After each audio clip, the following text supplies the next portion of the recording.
What up, gamers? It is Wood, and we are pulling for the Mavara Hero's Path. Let's do a quick one at the start of the video, see what we get. It's an epic. Here we have a Luthia.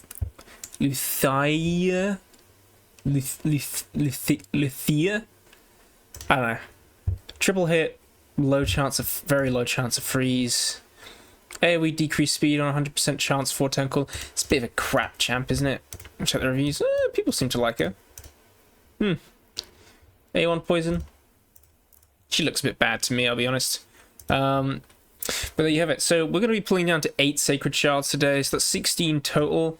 We're currently a little ways through the hero's path. So I'm looking to go for the perfect soul and of course the Titan points, but yeah, this is the most sacred shards I've ever pulled in a video before, so hope you guys are ready for it. I've ever pulled in general in one go. I think I usually mix and match, but I think that's a bad habit of mine. I should be mix and matching. I should be looking to use sacreds for these events, because I need to be pulling voids on 2x's, and I keep pulling them when I shouldn't.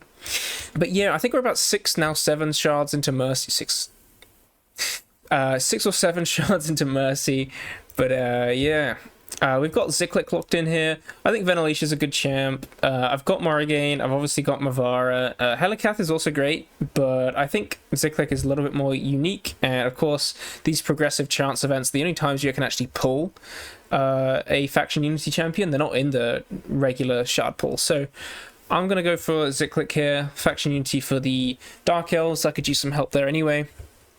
So here we go. We're going to pull down to 8. I have to say where I'm pulling down to, otherwise I forget. Another epic here. Kitus. This guy actually came in clutch once or twice for me. I had to use him in against... I think I beat hard Amius with him. Like, the only time I've ever beaten hard Amius is using this guy for his A1. 100% chance of placing heal reduction. 2 turns. Which is, you know, it could be helpful. Generally, he's pretty bad champ, though, so we'll keep moving on. If I'm a little slow today, I haven't slept much, so... Gembo, sorry, not Gembo, this is Nagorio. Gembo's the Void. This guy's okay for damage. He's got like a single target block boss, it's just a bit weird. But it's also a steal if we're under increased attack, which he doesn't place himself unless an enemy's HP drops below 30%. It's also protected, which is interesting. Double hit A1, low chance of block active skills, but it's this move here that does some decent damage. It goes down to a 3-turn cooldown if he's under increased attack. I don't know. I don't know if anyone's ever built a Nagorio. I have a Nagorio at 50 because I was using him before I got a Leonardo, I guess, a little bit. But yeah, he's not great. He's not great. Moving on. Hopefully no more crappy epics. We got a... Speaking of crappy Alex, this guy is awful. He just has a bunch of burns. So if you're looking for a burner for like, I think I used him once. Like he's like level 40, but I put him in like massively high accuracy gear for the Frost Spider in Kerr City once. So if you're looking for that, you can maybe make him work. But he's kind of bad. He's one of the worst ultimate of the 3 or the 4-star champs. Yeah, he's not great. Moving on. Another epic. Oh my god, we're getting all the worst epics today. Marksman, this guy's terrible. This is actually terrible. Arena Battle Aura, but he doesn't do like anything useful. 4 times random. Each hit has a 35% chance to ignore defense. I don't know if this actually hits hard. I don't think it does, even if it does get the ignore defense. Turn meter of all allies. Chance of inflicting a crit, but this doesn't, so you can't build him with lower crit anyway. And a poison on the A1 with extra. He's just bad. Like, he's just really bad. Yeah, moving on, we got 10 more to go, not including this one. We got, another Doom Priest, okay. Yeah, I think I have Doom Priest locked in for the progressive, so I can be empowering my Doom Priests. Doom Priest is great. She's got a cleanse, 1 debuff at the start of her turn, every time she takes a turn, and also a small heal, which is really useful. She's pretty useful for like Demon Lord or Hydra. Lots of people use her in Hydra teams. She brings the increased attack if you have an attack-based damage dealer. But the main thing is this passive right here. Good heals, good cleanse. You can have her... she's also got all battles aura, 15% speed, which is useful. Put this gal in a Relentless set, and she'll be great for you. It's kind of like a Scylla the Drakes, but with a cleanse, right? Yeah, moving on. Another epic. We've got Ambassador Lethlin. This guy's got a taunt, right? Yeah, taunt on a target ally. So you can place taunt on someone else, which is interesting. And also puts reflect damage on everyone. Decrease the duration of 2 random debuffs on all allies by 1 turn. Then heals all allies by 5% of their max HP. An additional 2.5% max HP for each debuff that had its duration decreased. So he's got a decent heal on his A3. His A2 puts taunt on someone. He's got an AoE A1. He can put this guy in a stun set. He's okay. He's like really desperate for a healer for high elves, but everyone gets Arbiter, so he's not really great. You know, you take what you can get. Oh, the oily boy Grimskin. This guy is supposed to be alright. He looks like his brother Shatterbones, but he's like covered in oil. He has a attack on enemies, 40% chance to placing decreased speed for two turns. It's alright. It's alright. It's a large decreased speed on the Ascended skill, so it's okay. One enemy 2 times, has a chance of placing Provoke for 1 turn, has a 40% chance of placing Provoke on all enemies for 1 turn if the first Provoke is placed. So it's like a 50, like less than a 50% chance of an AoE Provoke, so it's not great. But then there's this one, it has an 80% chance of removing a random buff from each target. So he's like got some buff peel. He's pretty bad, to be honest. I mean, look at his reviews. But he's like an okay faction wars champ if you desperately need some like buff peel or a little bit of control, but he's really, really not worth building. All the crap epics today. Moving on. Another epic. Are we ever gonna hit gold? Well, this is a good epic. Mausoleum Mage. I think I got one of this guy in the build at the moment. Small chance of decreased speed on the A1, 50% chance.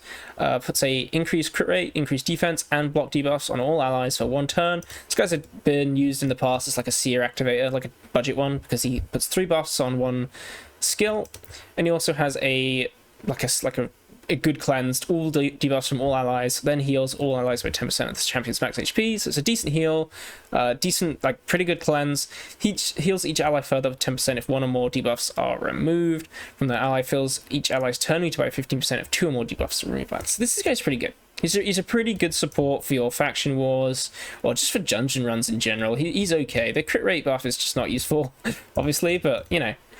He's pretty good. He's like a support Stag Knight with the A1 decreased speed and the heals and the buffs. So he's pretty good. If you pull this guy, you're happy. Like, let me look at these reviews. He's good. But best epic we've got so far. Best pull so far. Another epic. Are we joking? I think this is my second Venom Mage. Venom Mage is great. Got poisons and heal reduction on the A3. The reason the heal reduction is here, by the way, because enemies under heal reduction debuffs inflict 15% less damage. So it's like good damage reduction for like something like Demon Lord, right? You get the 2 poisons out, and then also the 3-turn heal reduction. So this is like permanently up. Also got decreased defense, decreased attack, which is a great move for, again, Demon Lord. And then you've got the destroys max HP. You don't really care too much about this, but has a 35% chance, booked up to 50% chance of activating 2 poison debuffs on the target. So you're going to activate 2 poison debuffs most of the time that you use this A1. So essentially, she's very good at like stacking up poisons against Demon Lord, and then just activating them and keeping these important debuffs up for the boss, right? So this is a really good Demon Lord champ. I think she comes in some of the promo codes, or rather the promo links that you get from creators these days. I don't have one. Maybe one day I will. But yeah, she's pretty good. I wish I had her in the early game. I'm actually like looking to build her in the future. I think I've got her at like level 25, 5-star right now. But would rather build my Morrigan, right? Because she's a better hero reduction champ. But you know, not bad if you pull Venom Mage. Pretty good. Moving on. Getting low on shards here. Still no legendary. Dudan, he's the GOAT. A1 has a 50% chance of removing 1 random debuff from all allies. This books up to 60% chance. Has a attack all enemies, places shield buff on all allies for 2 turns, equal to 15% of the champion's max HP. Also increases the duration of all buffs on all allies for 1 turn, so he can be like a buff extender if you need him for a Wiggswell team, but it's not really his best place because this is on a 4-turn cooldown. This isn't his best move. His best move is here. Places a taunt buff on this champion for 1 turn, also places a strengthen and a counterattack buff on this champion for 2 turns. So essentially what this guy does is he taunts, he has people hit him, and then when he counterattacks, he has a chance to cleanse, right? And he's pretty decent in Hydra as like a little mischief tank. You probably see it. There it is, 4.5. He's very good in Faction Wars as a little cleanser. Yeah, he's just basically like a tank cleanser. It's pretty useful, right? Are we ever going to hit Legendary? Christ. Maybe, oh, another epic? This guy's awful, right? Galka. I think I pulled him in a video recently. A1 decreased defense, very low chance. Attacks all enemies one by one in random order. Damage inflicted decreases by 25% after each hit. That's awful. Attacks all enemies, places a bomb that detonates after 2 turns. So he's like another Ogrin bomber. I think you would prefer to have, what's his name? Grunch Killjoy over this guy. So this guy's bad. Yikes. And, oh my god, I'm out of silver. Hang on. Sorry, I was actually tryharding some of this Demon Lord stuff, and I ended up spending some silver to do it. I'm gonna have to quickly figure out how to scrounge up some silver. I'll be back in a moment. Right, we are back with some silver. We've got to be really deep into Mercy now, right? We can check, right? So it's 2% off 12 summons. We've just pulled, what, 12? We had 6. We're in 6 Sacreds beforehand, so we're at a 12 plus 6, so we're at a 18% chance at a Legendary.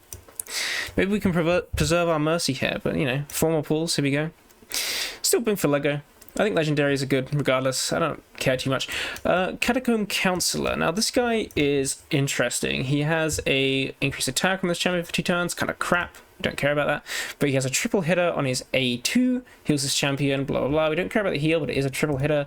And joins up with 2 random allies to attack a single enemy. The allies joining this attack will use their default skills. 3 random allies on the ascended skill on a 4-turn cooldown. This guy can be useful in Finite. Not really for basic progression, but like in Cursed City, there's a few Finite rooms that this guy can be in. So he's got he's got the triple hitter here. He's got the 3 random allies here. So he's also joins in with this attack. There's a 4-person ally attack, right?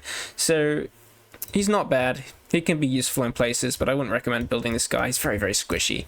I mean, he's got pretty high ratings into Finite's cost. I don't know why he's high rated in Faction Wars. It's not good for Faction Wars. It's not good for Demon Lord either. I guess the ally attack could maybe be useful, but man, we only got 3 more to go. 3 more to go. This is crazy with that Lego. Here we go, Lego. Ooh, okay. Knave of Hearts.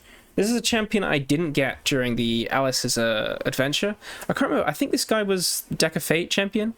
Can't quite remember. I wasn't progressed well enough in the game to actually get have the soul stones to do this. I think he was a Deck of Fate champ. I'm pretty sure he was. But he's pretty decent, right? So he's got an A1 double hit. Has a 50% chance of placing Provoke for 1 turn. Each hit also heals the ally with the lowest HP by 3% of this champion's max HP, so that's a 9% heal, which is not like... Sorry, that's a 6% heal on someone, which is not huge, right? But it's, like, fine. Double hit Provoke is okay. You can, like, use him into, I don't know, Magma Dragon or something, right? And then he's got Attack All Enemies, has a 75% chance of stealing 2 random buffs from each target. That books up to 100%. Places a continuous heal buff on all allies except this champion for 2 turns. Also places an unkillable buff and a taunt buff on this champion for 2 turns. So he's a taunter with unkillable, which is alright, and he heals your team. Swaps HP with a target enemy and places a 100% heal reduction on that enemy for 2 turns. This debuff cannot be removed, transferred, or had its duration increased by enemies. So it's a protected heal reduction, which is useful. It's kind of like Morrigan. Then equalize the HP of all allies. The HP of all allies will be brought up to the level of the ally with the highest HP. So it's a pretty big heal here, right? So he does some decent healing to your team. He has the heal reduction. Also places an increased defense buff on all allies for 2 turns. Now this is on a 4-turn cooldown, which isn't great, but you know that's how it is. You can't really get much better than that. And then at the start of this champion's turn, fully restores this champion's destroyed max HP, which is not particularly useful. One attack destroys the attacker's max HP by 20% of damage received, stacks up to 50%. So this guy can be useful in Scarab King. This guy can be useful in the Grim Forest, of course. He's pretty useful for Nether Spider as well, because he's got this like taunt and heal on his team. The taunt's not actually that useful, but the heal is, and the unkillable keeps him alive. So he's pretty good for like some niche areas of the game. I mean, you'll check the reviews here. Taunt for Phantom Shogun, I suppose. Oh, like, why are people rating him high in Hydra? This guy is not good at Hydra. Demon Lord is rated high. I don't know. These ratings are whack, man. Why are people even rating there? But whatever. Yeah, you don't really see... You don't have the ratings for, like, the Doom Tower bosses, but he's pretty much that's his place. I'm happy to pull him. I think there are better legendaries out there that I could have pulled, but there's definitely a lot worse. So I'm happy to have this guy. I think he's cool. I think he dish out some decent damage as well, from what I know. So that's kind of cool. Anyway, 2 more to go. Mercy's reset. Make sure to record that down. You got an epic. Benshi. This guy does something right. He's got a triple hit. 40% chance of placing decreased speed, which is not bad. That's gonna land more times than it doesn't. Triple hit again. Each hit has a 50% chance of decreasing the target's turn meter by 15%. This is on a 2-turn cooldown, which is cool. This guy might be quite useful in Finite. Attacks one enemy 2 times, each hit places a poison for 3 turns, which is not like super important. But we'll ignore 10% of the target's defense for each poison debuff on the target, so you can kind of like hit the Finite pretty hard. But I think you're probably going to be spamming this one and this one if you're using him in Finite. So yeah, he's 4.8 in Finite. That's what people rate him. I think he's pretty cool. I'm probably not going to build him because Finite's going to solve for me. But you know, if you pull this guy and you're struggling with Finite, you know, 2 triple hitters, A1 and A2 with the decreased speed, it's pretty handy, right? And I guess he can deal some damage as well. I've never seen anyone use this guy, but he's pretty cool. I mean, look at those swords, man. Wow. And those horns. And here we go, the final pull of the video. Man, this has been a long journey. Let's end it with the legendary, shall we? Nope. And another Doom Priest. I'll take another Doom Priest. Maybe I should have switched out my progressive, but Doom Priest is good, so I'm kind of happy with it. People often build multiple Doom Priests. But there you have it. Let's go through the hero's path here. I'll show you guys which path I'll be taking. So I said this in my guide video, but I'll show it to you here. Grab the chicken and all the points here. And then I'm going to make my way down this second path here. With the key that we got. I'll grab this and this. So we're about 10,000 points away. Actually, I'm going to pull one more. I don't want to have to like do that much dungeon diving, and I might as well pull it on video. So one more. Here we go. For the fun of it. That's an epic, and both the Rancid. This guy's decent as well. Lots of heal reduction champions today in my pulls. This guy's okay. I use this guy in Amius sometimes. He has the double hitter. It's got a relatively low chance to place heal reduction, but it is, you know, it's a 50% chance, so it lands pretty often, more times than it doesn't, especially if you've got the sniper. And then he's got the attack all enemies, has a 75% chance of placing decreased accuracy on all enemies for 2 turns, but most importantly, increases the duration of all ally buffs by 1 turn. So he can be like a buff extender again. He also brings a cleanse, mini cleanse, small heal of their max HP, so it's not really that great of a heal. 10% of their max HP is pretty bad, but also he places increased accuracy on 3 turns. So he can be like a buff extender for one of your Wixwell teams or something. If you're like really strapped for champs. I don't think this guy's the best one, really. But the main thing that Both is known for is his decreased damage all allies receive from poison debuffs by 50%. So this guy's clearly made for the Nether Spider, right? Got the heal reduction on the A1. Usually you want someone a little more reliable than that for Nether Spider, but, you know, he can be like a backup in case something gets resisted. But it helps your team survive, and he's got a cleanse, right, from the poisons. So there you have it. That is the end of my pulls for sure. I'm going to farm up the rest of these points. How many points is that? That's 7,000 points. Maybe I'll pull one more. Yeah, I'm going to pull one more. I think I need one more. It's great, guys. We're going down to 6. Which is enough to do a summon rush. But man, I've never been this low on sacreds for so long. Feels bad, man. Come on, give me Ziklik. Give me Ziklik. Okay. And we've got we've got the epic we started the video on. Isn't that great? Isn't that great? Gone full circle. No way. No way. This video's gone on too long. I'm gonna leave it here. Thanks for watching, guys. I hope your pulls went better than mine. Knave is great and all, but it's not particularly exciting. I'll be honest. I'm probably not gonna build this guy for a very long time. I've got more higher priorities, to be honest, but he is cool. Yeah, again, let me know what you guys have gotten down below. Let me know if you're going for the path. Let me know if you are as sad to be low on secrets as I am. I always feel so depressed after doing one of these events, because, man, I wish... Like, I want to hold my secrets. Yeah, that'll be it for me. See you guys in the next one. Bye-bye.